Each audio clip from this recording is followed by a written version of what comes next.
May ginawa kaming yan siya, guys. Ito yung bed ko. Tapos ito naman yung kay Dalet. Medyo maliit lang siya. Magkakasya na dyan siya. Ayan. Ayan po. Oh! Nakakaiga po ako sa pinakadulo. Huwag dyan, Dalet. Dito ka sa yan. May kamot pa po siya na chichaber. Ako na po, hindi na po kailangan. Ito po yung bed ko. Labas ka na dyan, Dalet. Tara na. And dito naman tayo. Yun. Sarap dito, guys. Yan. Nandito po siya. Yan. Ang ganda dito, guys. Wait lang, papatong pa lang. Uy, Dalit, sinisira mo. Bawal ako tumakin. Bawal.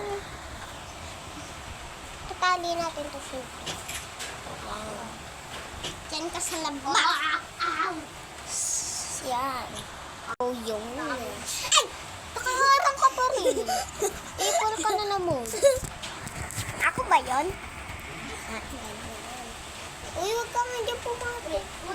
So,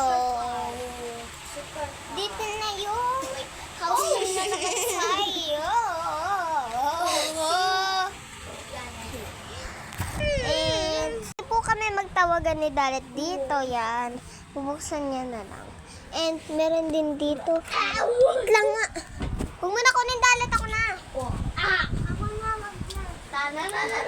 Saraduhin natin. And may salamin pa po tayo. Ito na po, guys. Ayan pa. Ang ganda. Tapos matatawag ko pa siya dito pag may alis kami. Ning! O, diba? Diba, Ning? Yes. Ito po yung kumot yan. Ginawa na lang natin siya. And may pangkamot din siya dito. Oo. Sakyo. Nanghera po. And pwede po din siya lumipat. Yan. Sa akin. Yan. Dito po siya sa baba. Aray ko. Yan. Bakit ka kasi dumadaan dyan? Yan. Tig-isa kami na ganyan. Gusto mo gumana ito. And may flowers din tayo dito. And lalagay po natin siya dito. Putol yung pa. Wait lang, guys. Ayos mo lang. I have had it with trying to organize all my tasks, due dates, and documents across a May million. rosette.